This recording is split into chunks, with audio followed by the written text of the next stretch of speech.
3, 2, 1. Selamat pagi semuanya. Ya, kembali lagi di Persekutuan Teen GKI Medan.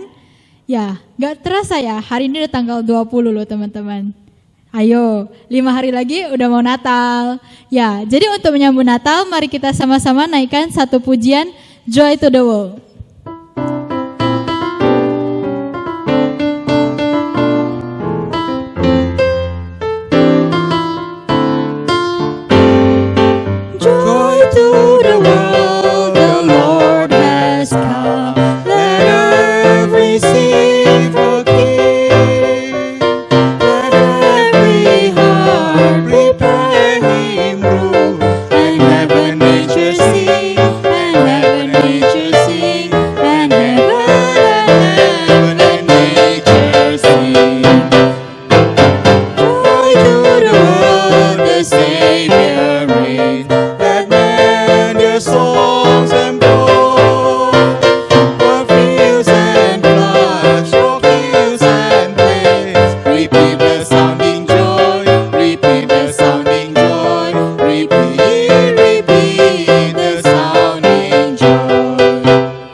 Jadi Natal itu yang paling penting itu di hati. Mari kita sama-sama naikkan pujian Natal di hatiku.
Indahnya Natal di hatiku.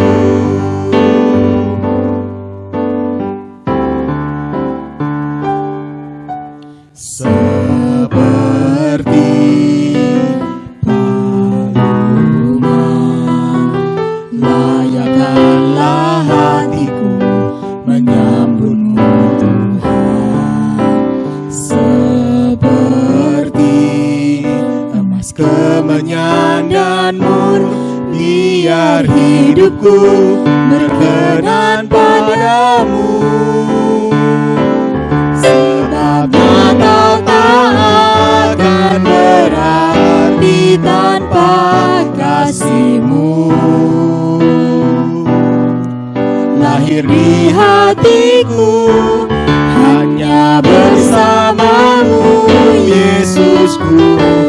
rasakan selalu.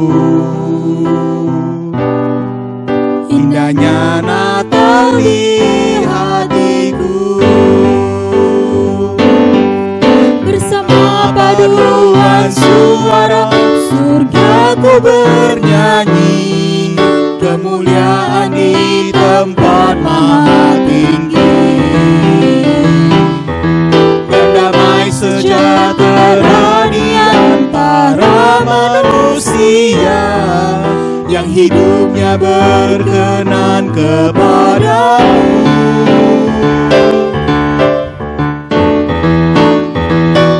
Sebab Natal takkan berarti tanpa kasih-Mu.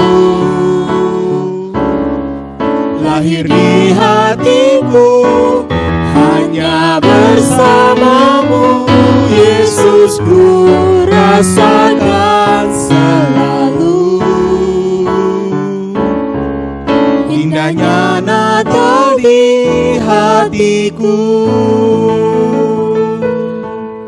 indahnya Natal di hatiku. Mari kita bersatu dalam doa. Tuhan, terima kasih ya Tuhan, hari ini kami masih dapat beribadah bersama meskipun melalui online ya Tuhan. Tuhan, sebentar lagi kami akan membaca firman Tuhan, kiranya Tuhan yang bantu, Tuhan yang jaga, Tuhan yang sertai agar kita dapat mendengarkan firman dengan baik. Dalam nama Tuhan Yesus kami berdoa dan mengucap syukur. Amin. Wahai para agent sekalian, kalian akan mendapatkan misi khusus. Kalian harus mencari tahu siapa itu The Great I Am.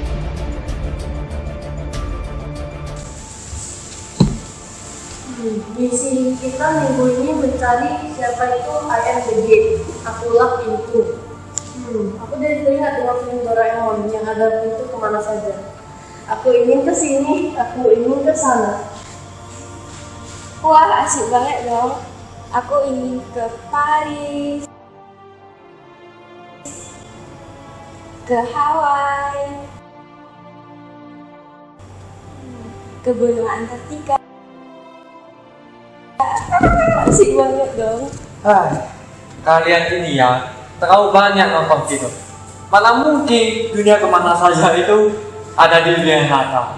Aduh, tema ini ada hubungannya dengan minggu lalu, yaitu pintu kandang domba, di mana pintu ini memberikan rasa aman kepada para domba. Wah, untung ada komandan yang pintar. Berarti artinya Tuhan itu adalah sumber rasa aman kita. Aku merasa bukan gitu deh.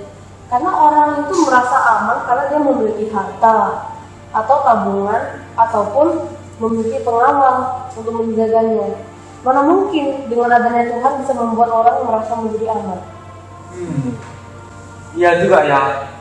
Kalau begitu langsung saja kita saksikan dari orang-orang ini saja. Selamat siang para pemirsa, kembali lagi dengan saya Rosa di GKI News. Hari ini kita akan bertanya kepada orang di jalanan. Menurut mereka, apa sih rasa aman itu dan bagaimana mereka mendapatkannya? Mari langsung kita tanyakan. Selamat siang Pak, maaf mengganggu waktunya. Saya mau nanya nih, menurut Bapak, apa sih rasa aman itu? Merasa aman ya, menurut saya sudah aman sih masa depan saya. Kayak saya sudah kaya, saya punya bisnis, saya masih muda, saya masih punya tabungan emas, saya ganteng, saya masih ya banyak lah pokoknya ya. Tapi ya masa depan saya sudah aman. Begitu ya Pak. Oke, terima kasih untuk waktunya.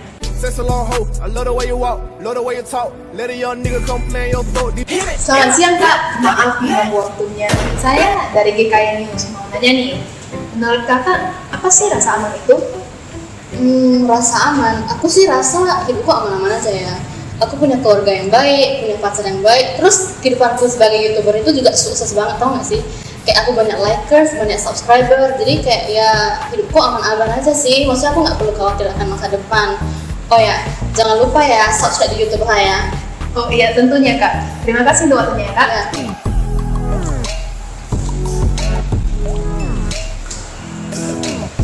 Siang Dek. Iya. Maaf mengganggu waktunya ya. Tapi saya mau nanya nih, menurut kamu apa sih rasa aman itu? Rasa aman ya? Sebenarnya sih hidup aku fine-fine aja sih. Ya gak ada yang spesial gitu. Ya aku rasa biasa aja. Oke, terima kasih. Ya, itu dia pandangan rasa aman menurut orang-orang di jalanan. Sebenarnya aku juga masih bingung sih apa itu rasa aman. Menurut pemirsa gimana? Sekian dulu GKI News, sampai jumpa.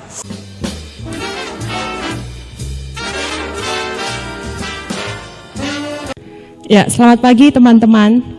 Menurut teman-teman, apa itu rasa aman?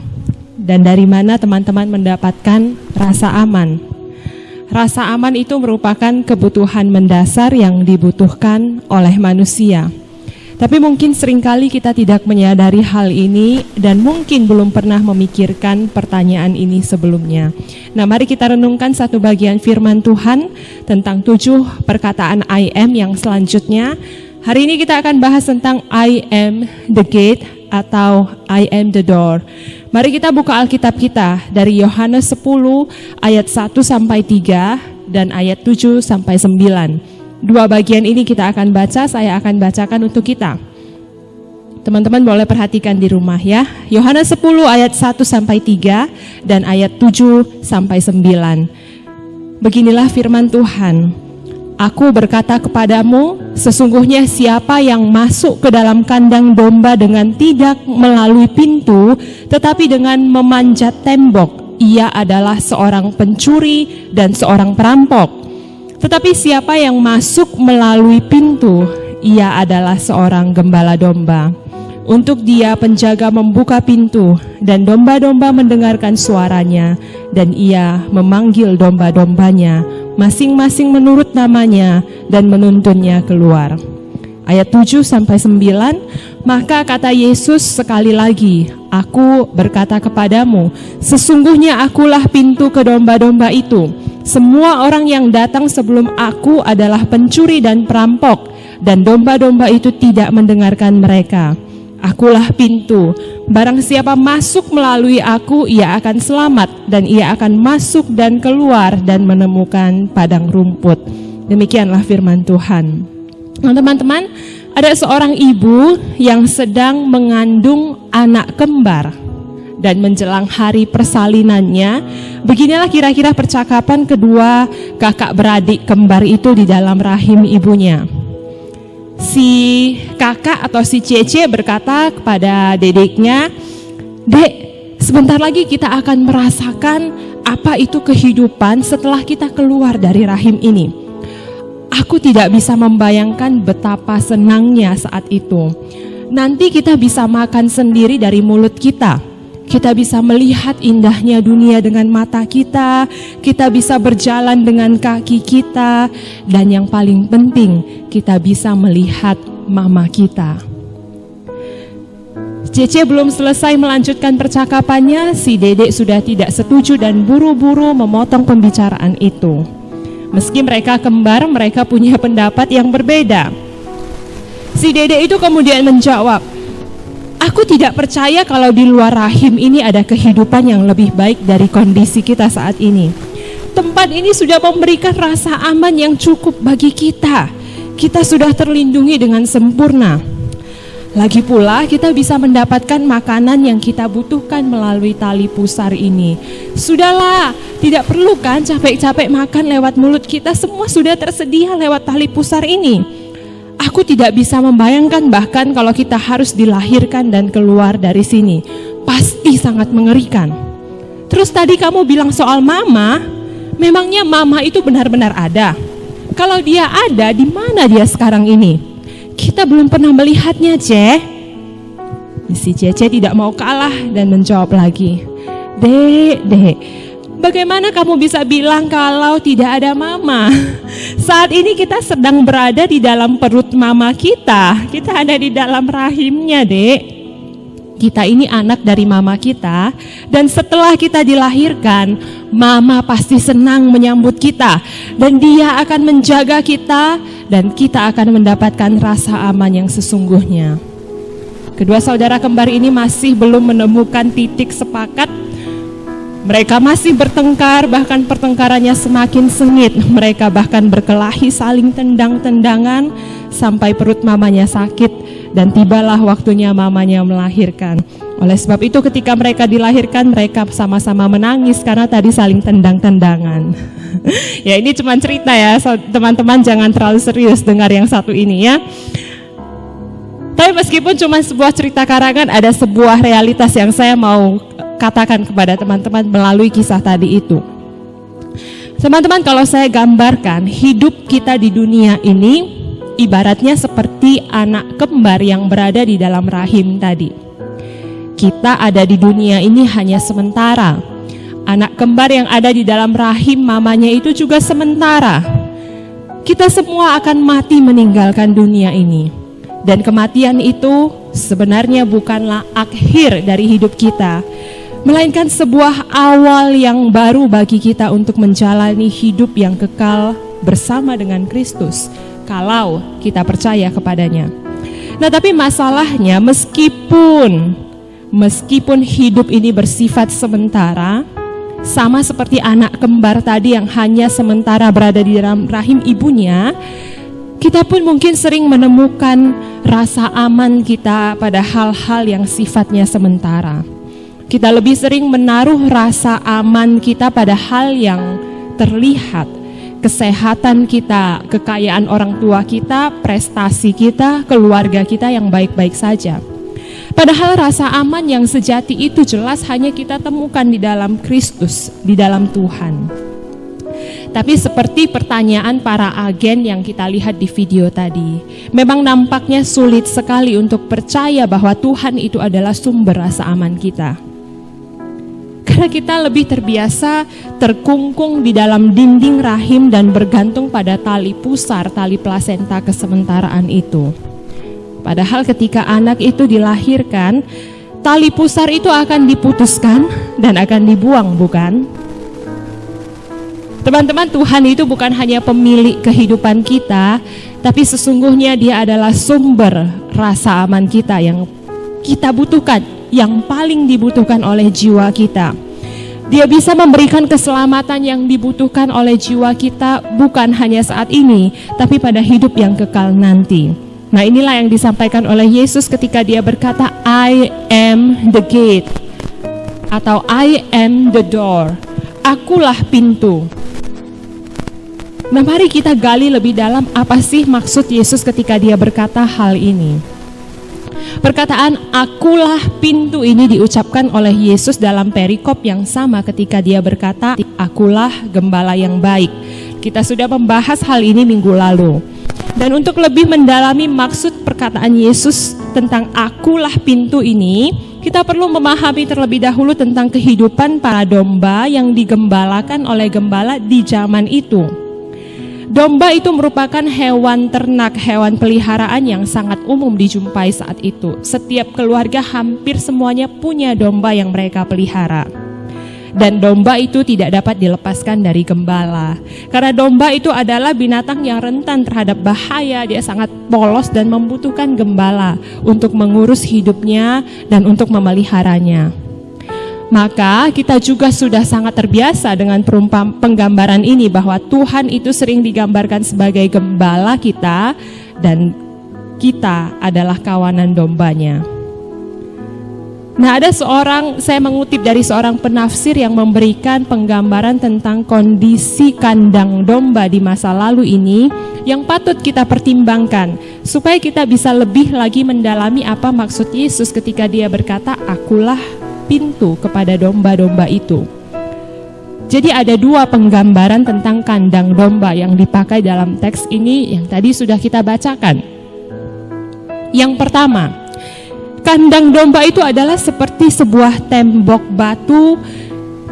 dari batu yang mengelilingi sebuah desa atau lahan terbuka. Nah, tembok ini tingginya kira-kira 2 meter, cukup tinggi.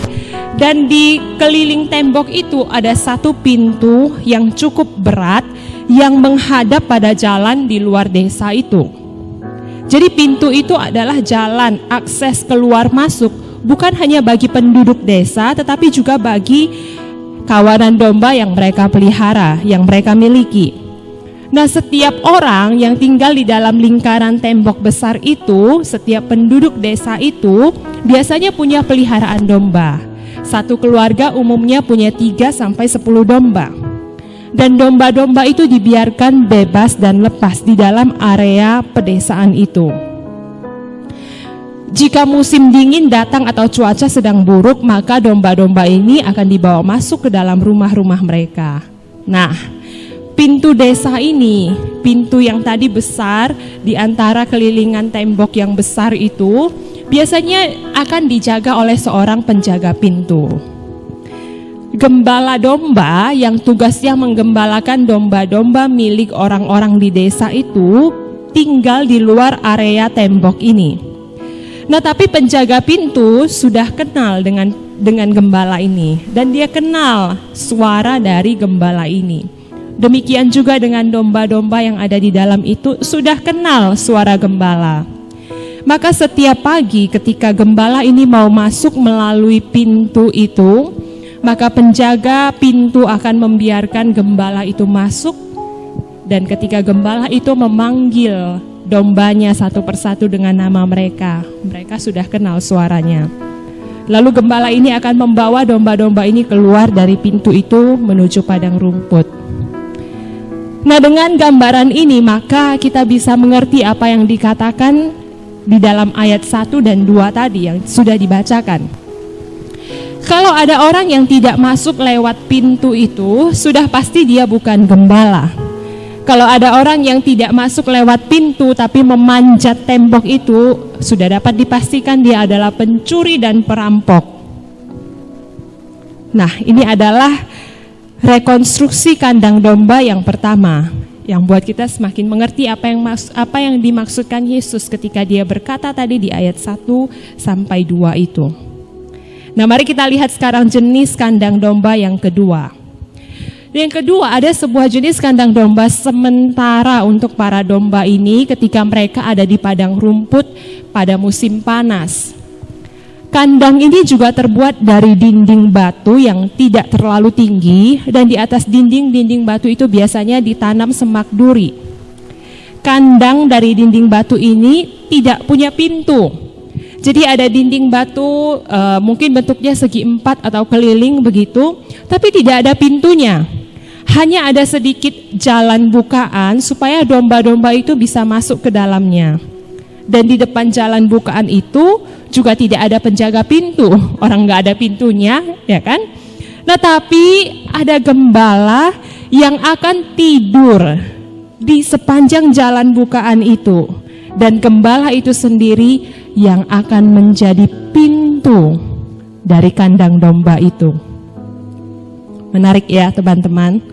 Nah, dengan gambaran seperti itu kita tentu semakin jelas akan perkataan Yesus di ayat 7 sampai 9. Kali ini Yesus menggambarkan bahwa dirinya sendiri bukan hanya gembala yang baik bagi kawanan domba itu, tapi dia juga adalah pintu bagi mereka. Siapa yang masuk melalui dia akan selamat, dan dia akan masuk dan keluar dan menemukan padang rumput. Jika gembala itu sendiri yang bertindak sebagai pintu bagi domba itu, maka domba itu bisa merasakan aman, karena gembala tidak mungkin mencelakakan atau membahayakan domba-domba itu. Sebaliknya, gembala itu akan membawa mereka ke padang rumput, membuat mereka menikmati rumput, membawa mereka minum ke air yang tenang. Keluar dan masuk merupakan sebuah istilah, sebuah gambaran yang dipakai untuk menunjukkan kebebasan, rasa aman, keleluasaan dalam bergerak. Dalam Perjanjian Lama, frasa keluar dan masuk ini dipakai sebagai sebuah ucapan berkat. Dalam Mazmur dituliskan bahwa Tuhan itu adalah penjaga Israel, dan Tuhan itu akan menjaga keluar masukmu dari sekarang sampai selama-lamanya. Hanya melalui pintu itu domba-domba bisa menemukan padang rumput. Wow, hanya melalui Yesus kita bisa menemukan rasa aman yang sejati, yang paling dibutuhkan oleh jiwa kita. Yesus itu adalah pintu bagi kita untuk bisa masuk ke padang rumput yang hijau, sebuah kehidupan kekal bersama dengan Dia selama-lamanya. Teman-teman, padang rumput itu adalah tujuan akhir hidup kita, dan hanya melalui Yesus sebagai pintu, kita bisa menemukan rasa aman yang sesungguhnya itu, bukan hanya saat ini, tapi ketika kita meninggalkan dunia ini. Di ayat 8 dan 10 Yesus berkata, semua orang yang datang sebelum aku itu adalah pencuri dan perampok yang akan mencuri, membunuh dan membinasakan. Gambaran pencuri dan perampok ini dalam konteks ini ditujukan kepada pemimpin-pemimpin agama, orang Farisi dan ahli Taurat. Mereka adalah pemimpin agama, tapi mereka menyesatkan kawanan domba milik Allah. Mereka menentang kehadiran Yesus sebagai gembala yang sejati dan terus-menerus mengeraskan hati mereka untuk percaya kepadanya. Mereka memberikan rasa aman yang palsu kepada umat Allah pada saat itu. Teman-teman, jika Yesus adalah pintu, akses bagi kita untuk mendapatkan keselamatan, untuk memberikan rasa aman yang sejati bagi kita, maka sebenarnya kita tidak perlu lagi masuk melalui pintu-pintu yang lain yang hanya akan memberikan rasa aman yang palsu bagi kita. Kekayaan orang tua kita yang kita banggakan mungkin, prestasi kita mungkin, penerimaan dari orang-orang, dari teman-teman kita itu mungkin memberikan rasa aman bagi kita. Tapi itu hanyalah rasa aman yang palsu. Rasa aman yang kita dapatkan karena kita merasa dihargai oleh orang lain sehingga kita mengejar prestasi kita sedemikian rupa, penghargaan diri kita yang begitu besar yang menimbulkan rasa aman bagi kita sehingga kita mengupayakan segala cara untuk mendapatkannya, membuat kita mungkin melupakan Tuhan sebagai pintu rasa aman kita yang sesungguhnya. Bukan berarti semua hal itu tidak penting, tapi ini bicara soal pengejaran utama kita dalam hidup kita. Ini bicara soal perspektif kita yang kita fokuskan harusnya pada hidup yang kekal yang akan kita nikmati nanti. Ini sama seperti anak bayi kembar yang ada di dalam rahim ibunya itu, sama seperti si dedek tadi itu yang begitu mengagungkan kita bisa aman dengan tali plasenta ini. Kita makan semuanya dari saluran tali plasenta ini. Tapi dia melupakan bahwa dia tidak akan makan kalau bukan mamanya yang makan dan memberi gizi. Tapi dia mengagungkan tali plasenta itu, yang padahal ketika dia dilahirkan, tali pusar atau tali plasenta itu akan digunting dan dibuang. Teman-teman, bukan berarti berkat yang kita nikmati di dunia ini tidak penting. Kekayaan kita, prestasi kita, penghargaan diri kita itu mungkin hal yang berarti bagi kita. Itu adalah berkat Tuhan bagi kita. Tapi itu hanyalah alat saluran seperti plasenta yang dipakai untuk memberi asupan gizi kepada anak bayi itu. Alat bagi kita, alat yang dipakai Tuhan supaya kita semakin merujuk mengenal Tuhan. Bukan malah akhirnya berfokus atau mendewakan atau mengagungkan atau mengalahkan tali plasenta kesementaraan itu. Harusnya itu membawa kita kepada Tuhan. Bukan sumber rasa aman kita, bukan tempat kita bergantung. Teman-teman, ketika kita menempatkan Yesus sebagai pintu, akses bagi kita untuk keselamatan kita dalam hidup yang kekal itu, sebagai sumber rasa aman kita yang sejati, maka sekarang ketika kita menjalani hidup ini, harusnya kita punya perspektif yang berbeda. Harusnya ini mengubah perspektif kita sehingga apa yang kita lakukan, apa yang kita kejar, bagaimana kita hidup saat ini, kita bisa menjadi murid yang menghasilkan buah karakter yang baik bagi orang lain. Itu yang kita kejar. Bukan bagaimana kita supaya bisa mengejar hal-hal yang bisa memberikan rasa aman palsu bagi kita. Teman-teman, ada seorang misionaris yang bernama Eric Barker. Dia adalah seorang yang setia melayani Tuhan selama 50 tahun dia sudah mengabarkan Injil, bahkan dalam kondisi yang sulit sekalipun. Dia melayani dalam masa-masa Perang Dunia Kedua. Dan pada saat itu ketika Perang Dunia Kedua itu semakin genting, semakin gawat, kondisi tempat dia melayani semakin buruk, sehingga dia dinasehati untuk meninggalkan Portugal, tempat dia melayani.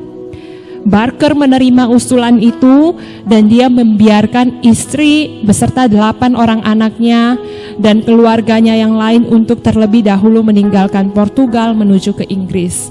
Sedangkan Barker masih tinggal di Portugal untuk beberapa waktu lamanya karena masih ada beberapa tugas yang harus dia selesaikan. Maka anak, istri beserta keluarganya itu menaiki sebuah kapal dan berangkat ke Inggris meninggalkan Portugal. Di sebuah hari Minggu ketika istri dan anak-anaknya itu sudah pulang ke Inggris, kebetulan Barker yang berkhotbah di ibadah Minggu pagi itu. Dan di awal khotbah dia berkata, "Saudara-saudara yang kukasihi, tadi pagi saya sudah menerima kabar bahwa semua keluarga saya telah sampai ke rumah dengan aman dan selamat." Lalu Barker kemudian mulai berkhotbah dengan penuh semangat seperti yang biasa dia lakukan. Dan belakangan setelah Barker selesai berkhotbah, jemaat mengetahui makna sesungguhnya dari perkataan Barker ketika dia mengatakan bahwa keluarganya sudah sampai ke rumah dengan aman dan selamat. Hari Minggu itu, tepat sebelum Barker berkhotbah, ada sebuah pesan yang dikirimkan kepadanya bahwa kapal yang ditumpangi oleh keluarga yang dia kasihi itu dibom, diledakkan oleh pesawat tempur, dan semua orang yang ada di dalam kapal itu mati tenggelam. Tapi Barker mengetahui betul bahwa semua orang yang ada di dalam kapal itu adalah orang percaya, kawanan domba milik kepunyaan Tuhan. Dan waktu itulah mereka pulang ke rumah mereka yang sesungguhnya dengan aman dan selamat.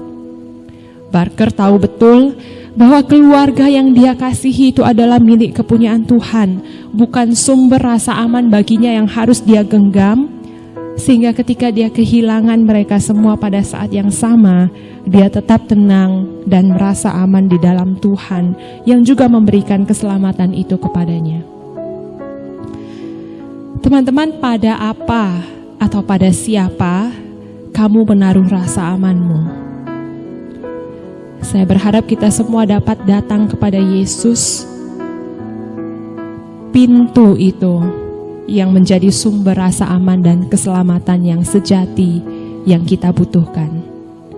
Mari kita tundukkan kepala dan kita berdoa.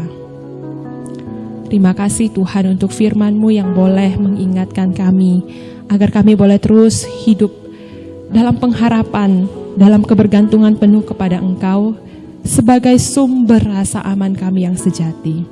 Tolong kami Tuhan, supaya kami boleh menerjemahkan apa yang kami dengar, apa yang kami telah renungkan pagi ini dalam hidup kami sehari-hari. Sehingga dalam prakteknya, ketika kami menjalani hidup ini, kami boleh sungguh-sungguh mengenal, mengasihi Engkau, sungguh-sungguh semakin belajar untuk mengenal Engkau dalam sepanjang hidup kami. Terima kasih Tuhan. Dalam nama Tuhan Yesus kami naikkan doa kami. Amin.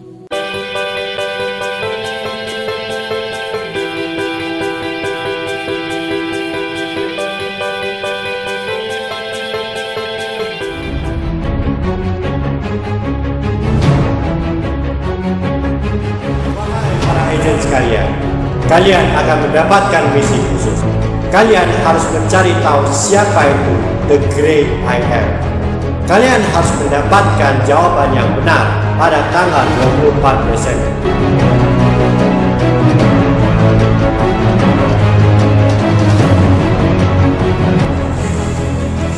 Suram. Semuanya suram. Iya bos, karena kami sudah mencari ke seluruh pelosok negeri, tetapi memang sangat sulit mau mencari siapa The Great I Am ini.